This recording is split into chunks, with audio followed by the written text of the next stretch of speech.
Oi, pessoal, podem ficar tranquilos que vocês estão no lugar certo.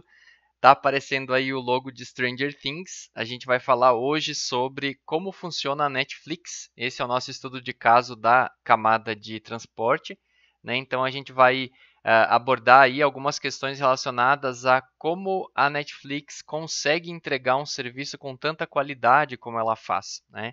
A gente vai ver que a Netflix tem um cenário muito específico, é um cenário que talvez nenhuma outra empresa no mundo tenha atingido. Talvez a dificuldade da Netflix seja uma dificuldade bem específica. Então a gente vai analisar um pouco desses aspectos e entender como que ela consegue entregar o serviço que ela entrega, né? Então, para a gente começar a conversar sobre a Netflix, vamos primeiro entender um pouco do cenário e vamos deixar claro alguns números que eu acho que ajudam a gente a entender bem qual é o caso específico da Netflix. Então, considere que a quantidade de assinantes que a gente tem no mundo no serviço da Netflix é de aproximadamente 192 milhões. Esse dado foi atualizado em maio desse ano, maio de 2020, né? Considere também que a cobertura geográfica da Netflix abrange 190 países. No mundo a gente tem 195 países, né? Então a Netflix ela praticamente está disponível em qualquer lugar do mundo ou na maioria dos países, né? Considere também que as horas diárias de streaming, especificamente no período da quarentena do coronavírus, agora em 2020, as horas diárias de streaming chegaram a 203 milhões de horas por dia. Então é muita coisa, né? A gente pode concordar que é um cenário bem específico. Considere também que a quantidade de plataformas e diferentes mídias que conseguem executar o sistema da Netflix, né, o player da Netflix, os diferentes enlaces por onde essas transmissões dos vídeos da Netflix passam, né, todos os dispositivos de rede, dispositivos de usuário, sistemas operacionais, navegadores, tudo isso varia muito, né, de usuário para usuário. A gente tem aí vários dispositivos diferentes, várias mídias e enlaces diferentes, sistemas operacionais, navegadores. Tem gente que usa na televisão, tem gente que assiste no computador, no celular, né? Então a gente tem aí um cenário bem diversificado, bem heterogêneo, né? E por fim, considere ainda que as produções mais recentes que a Netflix tem feito, elas têm sido filmadas já há muitos anos com qualidade Ultra HD 4K, né? Então, se a gente analisar um arquivo desses, né, e pegar um arquivo gravado, filmado em 4K de aproximadamente 1 hora, ele vai ter um pouco mais de 2 terabytes de tamanho, né? Então é muita coisa, né? Juntando todos esses elementos aí, a gente concorda que o cenário do Netflix é diferente da maioria dos outros serviços que a gente consegue citar, né, que existem aí no mundo, né? Bom, essa imagem ela vem da PC Magazine e ela mostra um infográfico com alguns dados do Netflix durante a quarentena. Eu decidi colocar essas informações para a gente entender um pouco melhor do que acontece, né, com o serviço específico do Netflix. Não quer dizer que isso aqui que eu estou apresentando para vocês é uma propaganda da Netflix, né? Não. A gente tem aí vários outros serviços de streaming que também têm números bastante grandes, né? Mas o Netflix ainda é o maior deles, então ele tem um caso muito específico. Só que a solução que o Netflix encontrou, ela se aplica a vários outros serviços, né? Por exemplo, o YouTube, a gente vai ver que também trabalha e opera num formato parecido com o da Netflix. E com certeza o Hulu, o Amazon Prime Video, com certeza esses concorrentes também já devem seguir o mesmo caminho. O Netflix é o que ainda tem os maiores números, talvez por ter sido um dos pioneiros aí na criação dos serviços de streaming, né?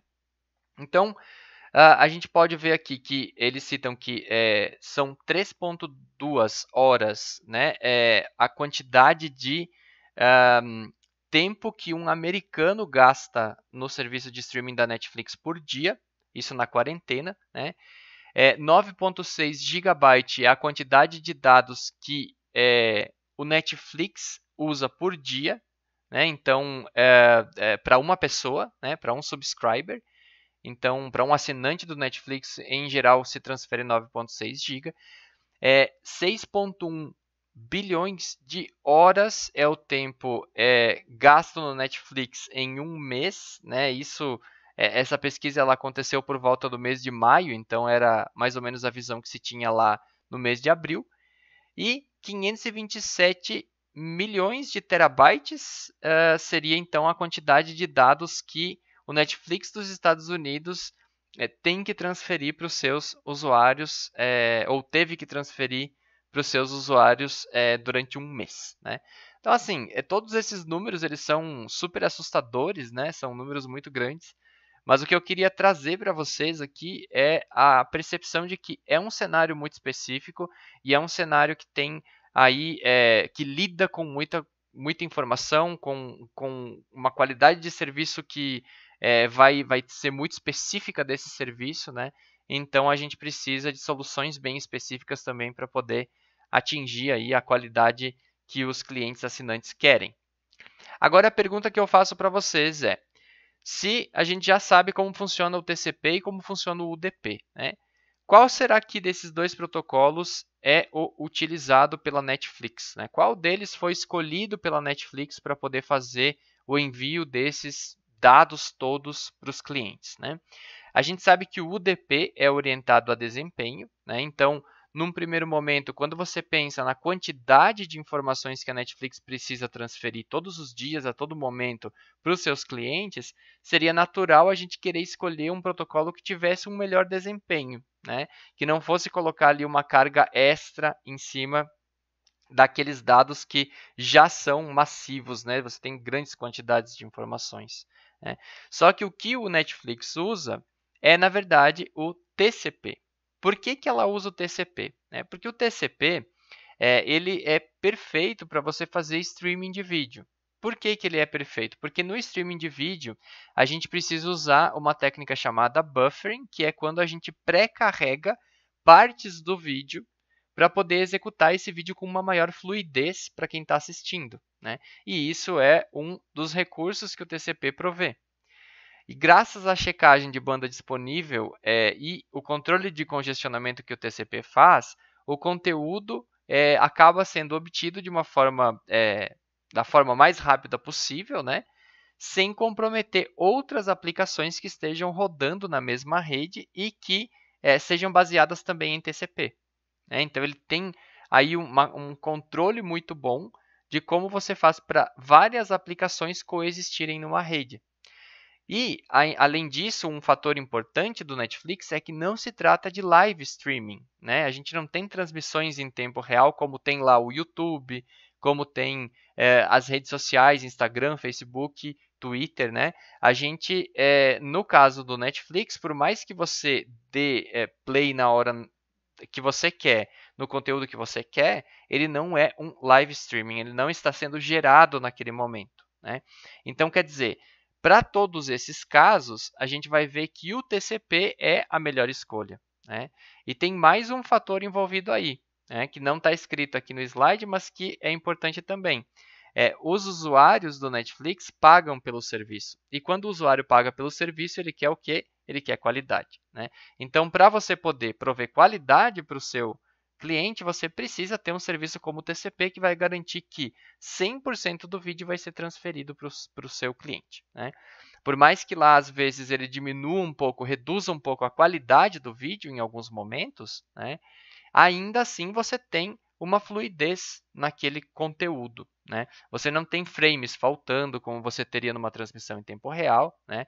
Você tem aí um serviço mais completo. Então, usando o tema do Stranger Things, né, vamos para alguns aspectos importantes aí, né? Perguntas intrigantes que podem acontecer, né? Mesmo assim, como é possível que o Netflix mantenha a qualidade de entrega do serviço? Será que se a gente pegasse simplesmente passasse a usar o TCP para um serviço desses, né, que vai prover ali todas as vantagens que eu já falei, a gente conseguiria realmente entregar um serviço bom, né? Se eu tenho lá o servidor do Netflix nos Estados Unidos e eu vou transferir esse conteúdo para o mundo inteiro, será que vai dar certo? Né? Outra pergunta importante é: imagine quantas pessoas nesse caso aqui específico de Stranger Things, falando da terceira temporada, né, na época que ela foi lançada, né? Mas imaginem para qualquer seriado, né, ou para qualquer filme.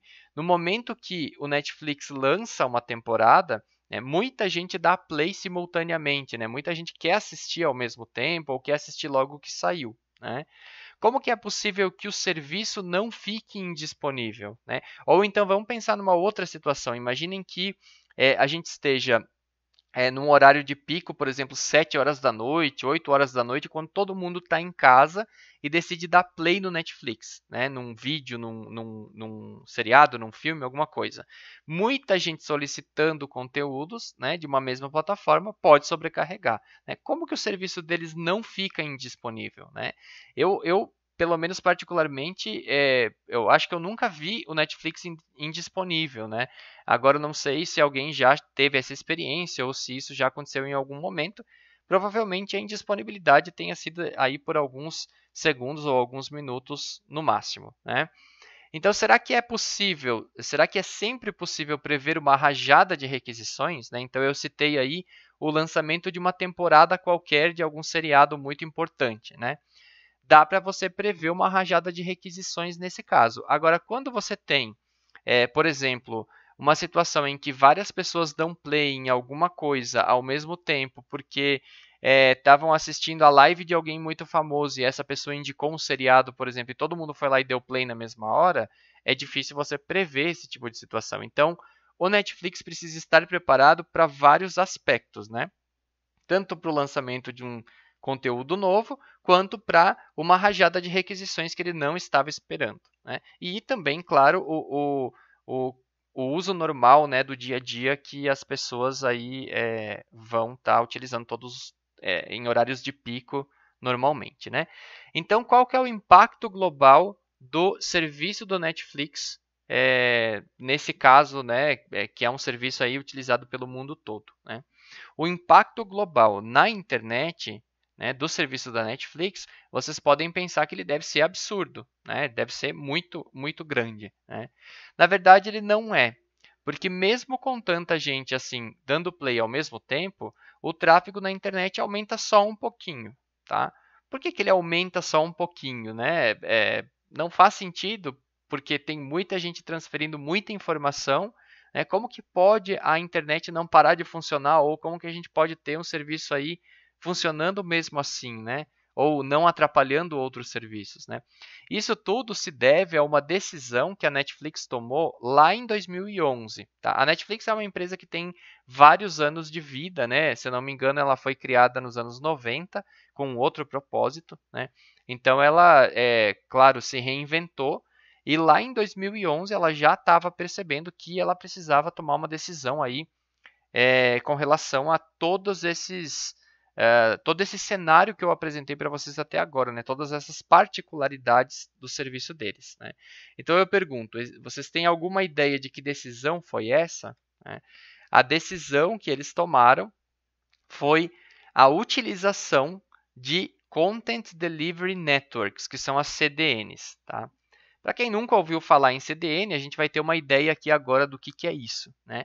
Para entrega de vídeo, né, muitas plataformas de entretenimento já usavam e muitas usam as CDNs, né?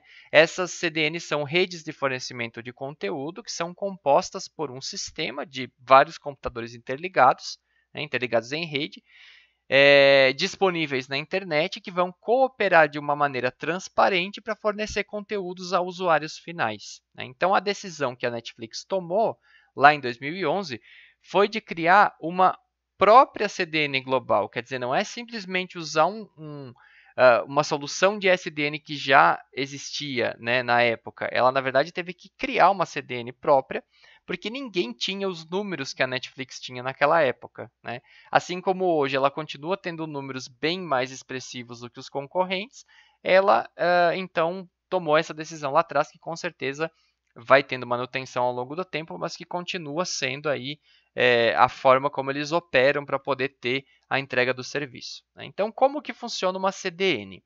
Quando a gente tem aqui na figura da esquerda, né, um cenário em que a gente tem um único servidor Supondo que esse servidor fosse da Netflix lá nos Estados Unidos. E todos os computadores do mundo acessam o conteúdo que está nesse servidor, ou que está nesse data center, a gente vai ter alguns atrasos, a gente vai ter alguma perda de desempenho, a gente vai ter por conta da distância, né, geográfica que esse recurso está localizado e pela quantidade de dados que eu tenho que transferir, né? Já se eu fizer uma distribuição de cópias, então vejam na figura da direita que eu tenho aqui vários servidores em laranja, né, que são cópias do conteúdo da Netflix. Eu consigo espalhar essas cópias, então espalhar essas redes de servidores pelo mundo todo e prover, então, os recursos que os usuários daquela região estão requisitando a partir desse servidor local, dessa cópia local do conteúdo da Netflix, né? Então, as CDNs elas têm essa vantagem quando você tem aí muito conteúdo para ser distribuído e você então tem usuários bem localizados, né? Como é exatamente o caso da Netflix.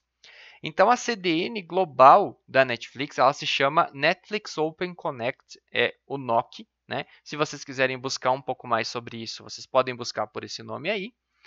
Ela é uma das redes com maior volume de dados no mundo, né? Então, mundialmente, 90% do conteúdo da Netflix é entregue por conexão direta entre esse NOC e o provedor de internet que a gente tem, que a gente assina, né? Que a gente contrata para nossa casa. Então, a maioria dos provedores de internet firmam parcerias com o Netflix, o que é bastante interessante, inclusive para o provedor, né? É interessante para a Netflix e é interessante para o provedor. Então, sempre que a gente vai utilizar o serviço, o sistema seleciona o NOC mais próximo do cliente, né?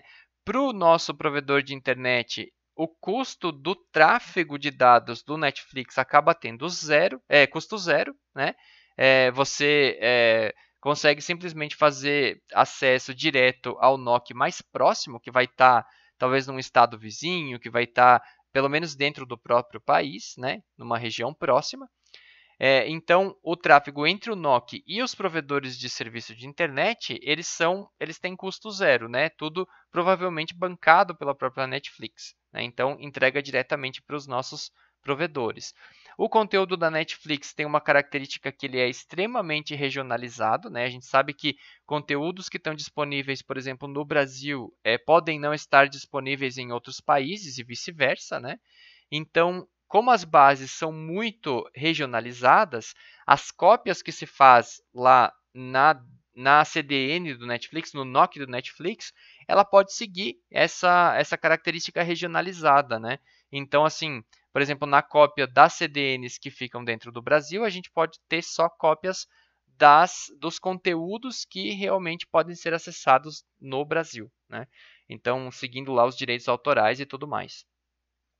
Então, por todos esses motivos, é que muitos provedores de serviço de internet acabam participando desse esquema que a Netflix criou, sem pensar duas vezes, né? Acaba sendo aí um ganho para os dois lados, porque o Netflix consegue espalhar o conteúdo dele e prover um serviço melhor, e os ISPs conseguem ter aí, então, um custo bem reduzido num dos serviços, ou no serviço que vai ter o maior tráfego aí entre todos os que os assinantes acabam acessando. Então, para o ISP é extremamente interessante, todo o tráfego de vídeos do serviço passa a ser entregue por uma appliance local da NOC. Isso vai reduzir o tamanho da capacidade de acesso à internet que deve ser implementada pelo ISP, porque você ignora a parte do Netflix. E, em outras palavras, o ISP precisa ter capacidade de entregar acesso à internet para os seus clientes de tudo menos o tráfego da Netflix. E isso já vai significar bastante coisa para esse provedor. Bom, as appliances do NOC já existem em mais de 1000 localidades espalhadas pelo mundo, então a gente vê ela existindo em grandes cidades, por exemplo, Nova York, Paris, Londres, né, Hong Kong, Tóquio, em localidades remotas como na Groenlândia e nesse lugar aí que eu não sei se eu vou pronunciar correto, mas é Tromsø, na Noruega, né, que são lugares um pouco mais remotos, são lugares de difícil acesso, então ter uma cópia local acaba sendo crucial para você oferecer um serviço adequado. E nos países do sul do mundo, né? Como por exemplo o nosso caso, né? Na Amazônia brasileira a gente tem algumas cópias e a gente tem cópias aí em São Paulo também, né? Que pode ser considerado uma cidade bastante grande, né? Apenas algumas ilhas não possuem um NOC próximo, porque provavelmente tem poucas pessoas que moram nessas ilhas, então não vale a pena você implantar um NOC lá, vale a pena você acessar de um NOC um pouco mais distante, né? E quase todos os usuários recebem conteúdo de um NOC diretamente conectado ao seu provedor de serviço de internet, tá? Ou quase todo mundo. É essa a realidade atual, né? Então, como que funciona tudo isso, né? E essa parte aqui é uma das partes mais legais, mais interessantes sobre a Netflix, né? Tudo o que acontece antes do play, antes do momento que você dá play num seriado ou num filme, né? Tudo isso está sendo executado em cima do serviço de nuvem da Amazon, o AWS. Tá? Então, quer dizer, por que, que o Netflix escolheu o AWS para fazer isso? Porque se trata de um serviço já muito consagrado, né, que fornece computação escalável para muitas outras aplicações semelhantes, e eles sabem que os investimentos de uma empresa como a Amazon são muito grandes, então você vai ter o serviço de nuvem da Amazon sempre disponível, ou quase sempre disponível. Então, enquanto a gente está lá passando pelo catálogo e procurando alguma coisa para assistir, a gente está usando o serviço da Amazon, né? Ou Netflix está rodando em cima do serviço da Amazon. Então, a descoberta de conteúdo, seleção, algoritmos de recomendação, codificação e tudo mais é executado antes do play e roda no serviço da Amazon. Agora, no momento que a gente dá o play, né, a partir do momento que a gente começa a assistir alguma coisa, o problema se torna um problema único, que nenhum outro concorrente do Netflix tem ou tinha na época que isso foi criado, né? Então, é por isso que o NOC, né, o Netflix Open Connect, foi criado, porque o problema era muito específico e precisava ter uma solução específica para lidar com esse caso, né? Então, foi aí que eles adaptaram a questão das CDNs para poder resolver esse problema deles. Então, após o Play, quem provê o serviço são as CDNs do Netflix. Bom, por fim, né, então, apesar da incrível estrutura que a Netflix tem, né, a otimização no uso de software e hardware em servidores que estão espalhados pelo mundo, né, que a gente tem aí nas nossas televisões, no próprio sistema que a gente carrega quando abre o Netflix no navegador, né, a emissão de poluentes, segundo a empresa, é muito baixa e irrisória, né? Só o fato de você espalhar o conteúdo pelo mundo e você ter o conteúdo mais próximo dos usuários, com certeza já reduz bastante a emissão de poluentes, o que é bem benéfico, né? Para a gente, então, o que importa é que o Stranger Things, nesse caso, né, ou qualquer outro seriado que a gente assiste, né, no caso de Stranger Things, ele só é estranho no enredo, porque na transmissão tudo funciona muito bem, né? A gente percebe aí que o Netflix fez preparou toda essa infraestrutura para que tudo funcionasse da melhor maneira possível, né? Aqui tem algumas referências para quem quiser dar uma olhada um pouco mais nesse conteúdo, né? E é isso, então, é assim que funciona a Netflix e é assim que eles conseguem prover um serviço de qualidade mesmo utilizando o TCP, né? Ou melhor, mesmo sendo obrigados a utilizar TCP para poder ter uma qualidade de serviço melhor, mas aí associado a CDNs e associado especificamente a uma CDN bem específica para o serviço da Netflix criada por eles mesmos, né? Até mais, pessoal. Obrigado.